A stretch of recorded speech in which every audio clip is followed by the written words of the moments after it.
आमा तिम्रो माया सुमै बग्यो बाबा तिम्रो सपना आँखामै जल्यो माया तिम्रो माया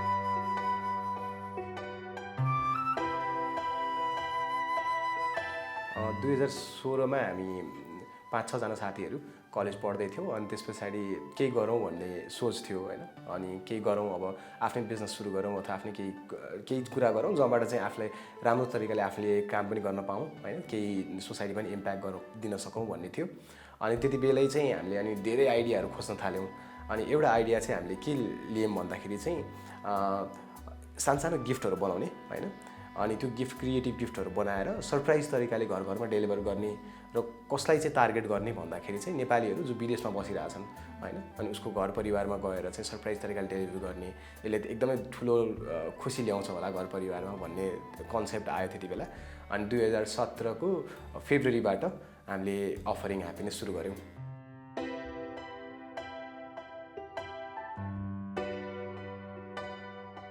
+2 चाहिँ साइन्स पढेँ अनि त्यसपछि डाक्टर बन्छु भन्ने सोच थियो त्यति बेला अनि सँगसँगै म भनौँ न सामाजिक कार्यहरूमा पनि धेरै ठाउँमा इन्भल्भ हुन थालेँ अनि मलाई चाहिँ सामाजिक कार्यतिर एकदमै धेरै मेरो ग्रोथ भइरहेछ एकदमै ठुलो भनौँ न आफैलाई खुसी भइरहेको थियो त्यो साइडबाट अनि सोच्न थालेँ अब मलाई सायद डाक्टर बन्नुभन्दा पनि अरू केही बन्नुपर्छ क्या जस्तो फिल भयो अनि केही अरू चिज खोज्दै थिएँ अनि पछि म डेभलपमेन्ट स्टडिज भन्ने विकास अध्ययन पढ्न सुरु गरेँ अनि त्यहाँ चाहिँ म पढ्दै भनौँ एनजिओजहरुमा त्यस पछाडि युएनको एम्बेसीजहरुको प्रोजेक्टहरू हेर्न थालेँ अनि त्यहाँ त्यो काम गर्दै थिएँ त्यो काम गर्दै चाहिँ भनौँ आफैलाई त्यति मजा आइरहेको थिएन अनि मजा नआएको कारणले गर्दा चाहिँ अब के गर्ने त भन्दाखेरि चाहिँ बिजनेस गर्नुपर्छ कि क्या हो भन्ने सोच आयो त्यो चाहिँ सायद त्यो 4-5 जना साथीहरू एकदम धेरै गफ गर्दा भनौँ अनि त्यतिकै आएको एउटा सोच थियो अनि त्यो सोचलाई चाहिँ अब कसरी अगाडि बढाउनु त भन्दा एउटा कुनै आइडियामा चाहिँ काम गरौँ भन्ने भयो अनि त्यसमा चाहिँ आइडियाहरू खोज्दै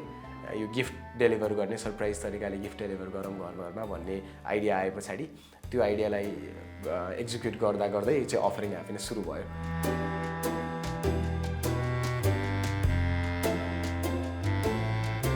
हामी 4 जनाले सुरु गरेको म सन्तोष पाण्डे निरज काफले अविनाश चौधरी र दर्शन पराजुली एउटै कलेजबाट नेशनल कलेज भन्ने एउटा कलेजबाट हामी 4 जना पढ्दै थियौँ फरक इयरमा पढिरहेको थियौँ र फरक सब्जेक्ट पनि पढिरहेको थियौँ अनि त्यसरी चाहिँ कलेजमा विभिन्न इभेन्ट्सहरू गर्दाखेरि त्यो एउटा ग्रुप बन्यो कि त्यो टिम बन्यो अनि हामी 4 जनाले सुरु गरेको हजुर कलेजमा जति पनि इभेन्ट हुन्थ्यो हामी 4 जनाले चाहिँ केही न केही रेस्पोन्सिबिलिटी ल्या हुन्थ्यौँ अथवा लिडरसिपमै हुन्थ्यौँ प्लानिङदेखि लिएर सबै कुरा गर्ने अनि कतिचोटि इभेन्ट एकदम सक्सेसफुल हुन्थ्यो कतिचोटि अब नराम्रो पनि हुन्थ्यो हैन अनि त्यो सँगै चाहिँ सक्सेस पनि मनायो फेलियर पनि मनाउँदाखेरि त्यो टिम बन्न पुग्यो एकदम राम्रो टिम बन्न पुग्यो यो टिमले केही गर्न सक्छ सँगै भन्ने त्यो 4 जनालाई लागे पछाडि चाहिँ अनि बिजनेसको आइडिया खोज्न थालेको हामीले 4 जनाको एकदमै ठुलो एनर्जी ठुलो प्यासन भनौँ त्यो सबै चिज नै लगाइयो 2-3 वर्ष हामीले स्यालेरी बिना सबै कुरा भनौँ न जे छ सबै चिज अफरिङ ह्याप्पिनेसमा लगाइयो त्यो कारणले गर्दाखेरि पनि सायद यहाँसम्म पुग्न सफल भयौँ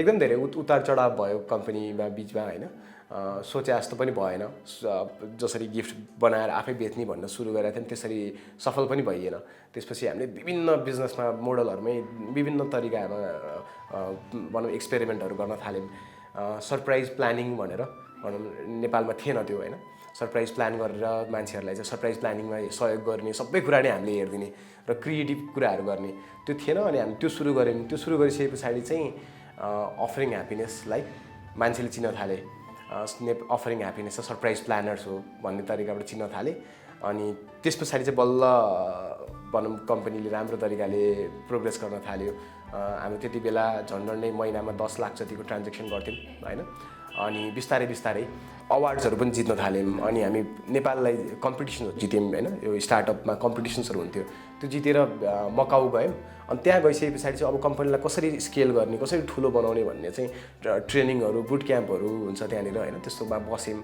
अनि सिक्यौँ अनि त्यसपछि बल्ल थाहा पायौँ कि अब कम्पनीलाई ठुलो बनाउनको लागि चाहिँ अलिक फरक तरिकाले गर्नुपर्दो रहेछ सबै आफैले गर्ने हैन पहिला चाहिँ हामी बलुन पनि आफै फुक्थ्यौँ लाइट पनि आफै हाल्थ्यौँ टेन्ट पनि आफै हाल्थ्यौँ गिफ्ट पनि आफै बनाउँथ्यौँ आफै डेलिभर गर्थ्यौँ यसरी हुँदैन रहेछ अब चाहिँ सबै पार्टनरसिपमा काम गर्नुपर्दो रहेछ भन्ने भयो।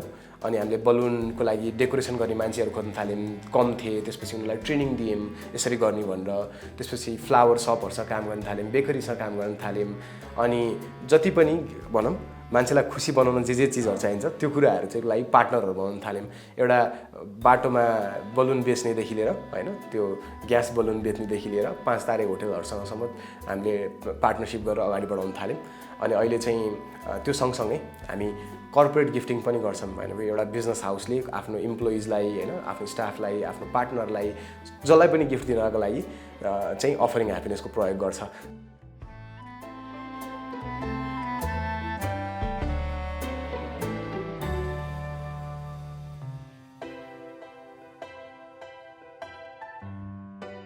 कति कुरामा म पछाडि जस्तो फिल भयो। अनि म धेरै कुरा आफै गर्न थालेँ कि भनेको चाहिँ म 11-12 पढ्दाखेरि नै मेरो एउटा एनजिओ सुरु गरिसकेको थिएँ मैले। अनि त्यो आफ्नै होइन, अनि साथीहरूसँग मिलेर। अनि त्यस पछाडि त्यस्तो कामहरू आफै गर्न थालेँ। अनि घरमा पनि मम्मी ड्याडीहरू होइन, दिदीहरू हुनुहुन्थ्यो। अनि दिदीहरू सधैँ चाहिँ यसले के गरिरहेछ, पढ्न पनि पढिरहेछ, पढ्न चाहिँ तर के गर्छ भन्ने भइरहेको थियो क्या जहिले पनि। अनि आफै डिसिजनहरू गर्थेँ म त्यही जस्तो, सोध्न त तर डिसिजनहरू आफै गरिरहेको थिएँ। अनि भनौँ मैले ब्याचलरदेखि कमाउन सुरु गरिसकेको थिएँ होइन, जब नै तरिकाबाट कमाउन सुरु भइसकेको थियो फर्स्ट इयरबाटै। अनि त्यो चिज चाहिँ छोड्न गाह्रो हो मलाई। भन्नाले अब घरमा अब म पढाइ कमाइरहेको थिएँ, अब कमाउँदिनँ होइन, यो जबहरू छोडिदिएँ, अब म आफ्नै बिजनेस स्टार्ट गर्छु भने पछाडि चाहिँ त्यो भन्न अलिकति गाह्रो थियो होइन। अझै यो कन्सेप्ट बुझाउन गाह्रो थियो। नेपालमै नयाँ नौलो थियो, अझै बुवा आमालाई बुझाउनु त धेरै गाह्रो भयो होइन। अनि सकिएन। तर बुवा आमालाई एउटा कुराको कन्फिडेन्स चाहिँ के लिए भन्दाखेरि चाहिँ यो 4 जना साथीहरू होइन, हामी 4 जना जो चाहिँ झन्झनै हामी मिलेको देखेको, मेरो घरमा पनि सबले चिन्ने होइन, त्यो कारणले गर्दा यो 4 जना मिलेर गर्न लागेको, जे गरे पनि राम्रै गर्छौँ होला हामी भन्ने तरिकाको मम्मी ड्याडीलाई भने।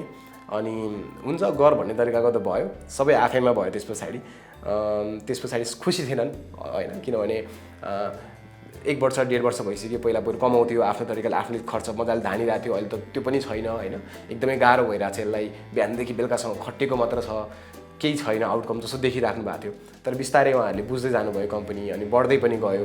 पहिला हामीले 2-3जनालाई टिम मेम्बरमा राखेका थियौँ, त्यसपछि बढ्दै गयो, मेरो अफिस ठुलो हुँदै गयो, सबै चिज बढ्दै गइसके पछाडि चाहिँ अनि त्यो सँगसँगै कम्पिटिसन जितेर नेपाललाई भनौँ प्रतिनिधित्व गर्दै विदेश जान थालेँ होइन। अनि मिडियाहरूले पनि हामीलाई चाहिँ ल यस्तो नयाँ काम गर्दैछन् नेपाली भनौँ युवाहरूले भन्ने तरिका भनिसके पछाडि चाहिँ केही गर्दै रहेछ भन्ने एउटा घरबाट त्यस पछाडि सपोर्ट बढ्दै गयो। अहिले चाहिँ मभन्दा पनि मेरो बढी भनौँ न घरमा अफरिङ ह्याप्पिनेसमा विश्वास गर्छन् बढी। एकदम राम्रो पढेको होइन, ब्याचलर्स चाहिँ त्यति धेरै राम्रोसँग सकाइस्, अहिले अब जब पनि गरेको छैनस्, मास्टर्स पनि गरेको छैनस्, एउटै बिजनेसमा होइन यति वर्षदेखि लागेछस्, अनि हुन्छ त भन्ने क्वेसन मार्क एकदम हाई थियो। अनि अहिलेको रिसेन्ट भनौँ धेरै कुराहरू मैले चाहिँ अचिभ पनि गरेँ होइन।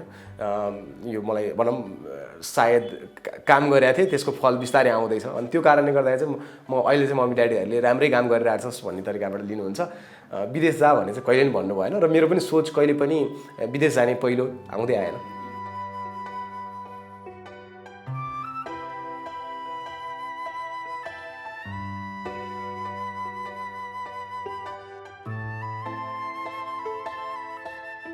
2018मा चाहिँ एउटा हरेक देशमा हुन्छ होइन, 51वटा देशमा भइरहेको हुन्छ। यो चाहिँ ग्लोबल स्टुडेन्ट एन्टरप्रेन्योर्स अवार्ड भनेर, यो चाहिँ स्टुडेन्ट्सहरूले बिजनेस सुरु गरेकोहरूले चाहिँ वर्ल्ड कप जस्तै हो, आफ्नो देशमा पहिला जित्ने, त्यसपछि त्यहाँनिर ठुलो कम्पिटिसन हुन्छ, त्यस पछाडि सबै देशमा एक एकजना आउँछ, अनि कुनै देशमा हुन्छ त्यो चाहिँ। अनि मेरो पालामा चाहिँ मकाउमा थियो।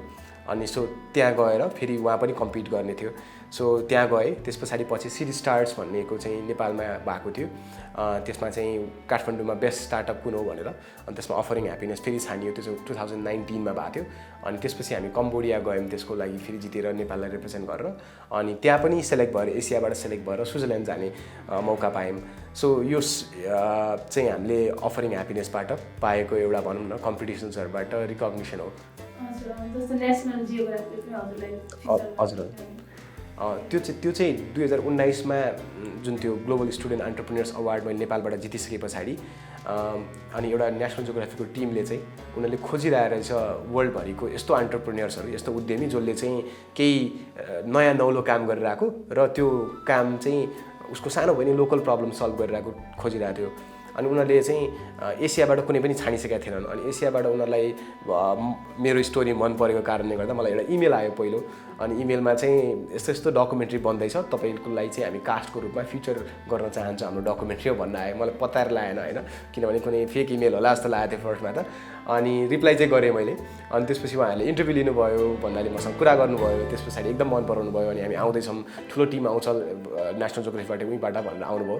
यहाँ आएर मलाई झन् 7-8 दिन उहाँहरूले चाहिँ मेरो लाइफको भनौँ घरदेखि लिएर अफिसमा कसरी काम गर्छु, साथीभाइ कस्तो छन्, म कलेजमा कसरी जान्छु, सबै कुराहरू मेरो डकुमेन्ट गर्नुभयो होइन। अनि त्यो स्टोरी चाहिँ फिचर गर्नुभयो। अनि म लगायत अमेरिकाबाट, त्यस पछाडि पोर्तोरिकोबाट, ग्रिसबाट र केनियाबाट, यो अर्को 4जना र मसँग 5जनाको स्टोरी लिएर चाहिँ एउटा ओन द रुम भन्ने डकुमेन्ट्री बनाउनु भएको छ, जुन चाहिँ डिज्नी प्लसमा अहिले चलिरहेछ। त्यो 7-8 दिनमा मलाई यति धेरै प्रश्न सोध्नुभयो, जिन्दगीमा मलाई कसैले त्यति धेरै प्रश्न सोधेकै छैन क्या। बिजनेसको बारेमा, पर्सनल कुराको बारेमा होइन, भोलि पर्सि के गर्छ उसको बारेमा मैले आफैले कहिले नसोचेको प्रश्नहरूमा सोच्ने बाध्य बनाउनु भयो उहाँहरूले। अनि त्यो मलाई एकदमै त्यसले चाहिँ हेल्प गर्यो भनौँ न, ग्रो गर्न पनि हेल्प गर्यो। अनि त्यो मात्र नभइकन मेरो बुवा आमाको ट्रस्ट जित्नलाई मेरो बुवा आमाले पहिलोचोटि अफरिङ ह्याप्पिनेस भनेर प्रोनाउन्स गर्न नै त्यो डकुमेन्ट्रीको बेलामा उहाँहरूको इन्टरभ्यू लिँदाखेरि भन्नुभएको हो क्या। नभए त्योभन्दा अगाडि छोराको कम्पनीको नाम पनि के हो प्रोनाउन्स गर्न आउँथेन। त्यति बेला चाहिँ उहाँहरूले अफरिङ ह्याप्पिनेस रहेछ भनेर सिक्नुभयो। अनि मेरो लागि एकदमै राम्रो अनुभव भयो। अनि यहाँबाट म मकाउमा जाँदाखेरि पनि उहाँ सँगै जानुभयो मसँगै फलो गरेर मलाई चाहिँ। अनि त्यहाँ पनि विभिन्न ठाउँ मान्छेहरूलाई भेटेँ होइन। त्यो ओभरअल नै मेरो लागि आई थिङ्क एउटा लाइफ चेन्जिङ अपर्च्युनिटी नै रूपमा लिन्छु म होइन। किनभने अनि त्यस पछाडि अझ रिलिज हुने अहिले भनौँ अहिले आएर 2021मा आएर रिलिज भयो, 19मा सुटिङ भएको थियो, 21मा आएर रिलिज भयो। रिलिज भइसकिँदाखेरि ट्रेलर बाहिर आउँदाखेरि नै नेपाली मिडियाहरूले त एकदमै धेरै फलो गर्न थाले होइन। एउटा नेपाली उद्यमीको कथा चाहिँ नेसनल जियोग्राफीले फिचर गरेछ, त्यो पनि डकुमेन्ट्री बनाएर भन्ने भयो। अनि किनभने त्यस्तो भनौँ न अरूको त्यसरी आएको थिएन अहिलेसम्म। अनि त्यो नै एकदमै राम्रोसँगले पर्सिभ हुन थाल्यो, मान्छेहरूले पनि चिन्न थाल्यो, अफरिङ ह्याप्पिनेसलाई पनि चिन्न थाले होइन। त्यो खुसी भइरहेको थिएँ। अनि जुन दिन रिलिज भयो त्यो डकुमेन्ट्री, त्यस पछाडि सायद दिनमा मैले अहिले 5 देखि 10वटा मेसेज आउँछ, त्यो पनि नेपालबाट बाहिरको मान्छेहरूबाट होइन। अनि उहाँहरूले चाहिँ यस्तो खतरा काम गर्दै रहेछस् नेपालमा, म के सहयोग गर्न सक्छु, म चाहिँ यसको यस्तोमा एक्सपर्ट हो, मैले के गर्न सक्छु भन भन्ने हुन्छ। कतिले चाहिँ यो आइडिया मेरो देशमा लग्नलाई के गर्नुपर्छ, कसरी लग्न सक्छौँ हामी, पार्टनरसिप कसरी गर्न सक्छौँ भन्ने आउँछ।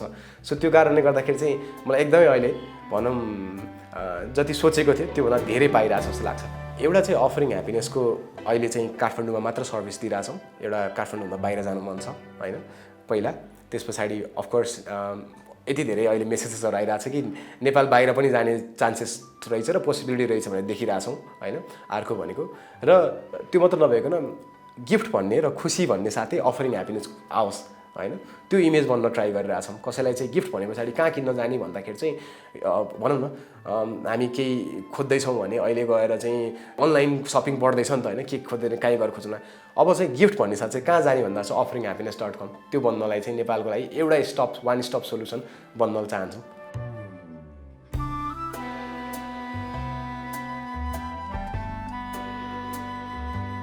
हाम्रो चाहिँ सबैभन्दा इमोसनल हुने, मजा आउने, भनौँ न आफैलाई काम गर्न जोस आउने चाहिँ आमाको मुख हेर्न दिनुहुन्छ। किनभने नेपालीहरू जो विदेशमा बस्नु भएको हुन्छ उहाँहरूले एकदमै धेरै अर्डर गर्नुहुन्छ क्या। अनि त्यस पछाडि सायद 2019मा जस्तो लाग्छ, 19मै हो, 19मा चाहिँ हामीले एउटा सानो भिडियो मात्र डेलिभर गरेका थियौँ क्या। त्यो भिडियोमा चाहिँ यति राम्रो भिडियो थियो कि त्यसमा चाहिँ बच्चा बेलामा आमाले उहाँलाई कसरी हुर्काउनु भयो र अहिले उहाँ जहाँ हुनुहुन्छ एकजना चाहिँ अस्ट्रेलिया, 2जना दाइ चाहिँ अमेरिकामा हुनुहुन्थ्यो। अनि भाइले अस्ट्रेलियाबाट उहाँले प्लान गर्नुभएको थियो चाहिँ होइन। अनि उहाँहरूले एउटा यस्तो राम्रो भिडियो बनाउनु पठाउनु भएको थियो। त्यो भिडियो हामीले डेलिभर गऱ्यौँ, केक र एउटा अर्को फ्लावर बुके लिएर गएर क्या। तर त्यो भिडियो हेर्दाखेरि जुन त्यो माहौल त्यहाँ सिर्जना भयो, त्यो सबैजना हाम्रो टिम मेम्बर रोइरहेको थियो होइन। त्यो भिडियो हेर्नै मजा आउँथ्यो। सो त्यो कारणले गर्दाखेरि चाहिँ त्यति बेला चाहिँ बल्ल आफूलाई फिल हुन्छ कि ओहो यो कम्पनी पैसाको लागि सुरु गरे आएर होइन। जुन त्यो हाँसो पाइन्छ त्यो त्यत्तिकै पाइने चिज होइन जस्तो लाग्छ। अझ त्यो खुसी हुन्छ नि, त्योमा ठ्याक्क डेलिभर भइसके पछाडि आउने खुसी।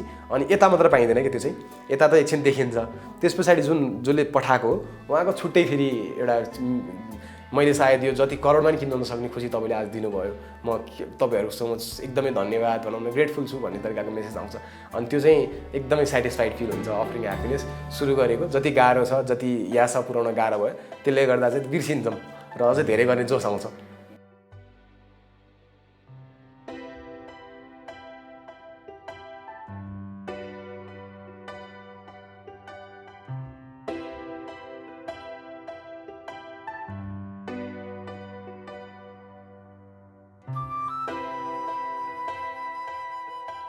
मेरो लागि चाहिँ खुसी भनेको सानो कुरा नै हो होइन। भनौँ खुसी हुनको लागि चाहिँ भनौँ कसैले सानो प्रशंसै मात्र गरिदिए तैँले राम्रो काम गरिस् भन्ने भयो, अथवा मलाई कसैले जन्मदिनमा चाहिँ केही दिँदैछ उपहार नै दिँदैछ भने पनि त्यसमा चाहिँ सानो कुरा होस्, एकदम ठुलो हुनुपर्छ भने छैन। ह्याप्पी फेसेस, स्माइलिङ फेसेस होइन, मुस्कुराइरहेको फेस हेर्नु नै मलाई चाहिँ त्यही खुसी हो।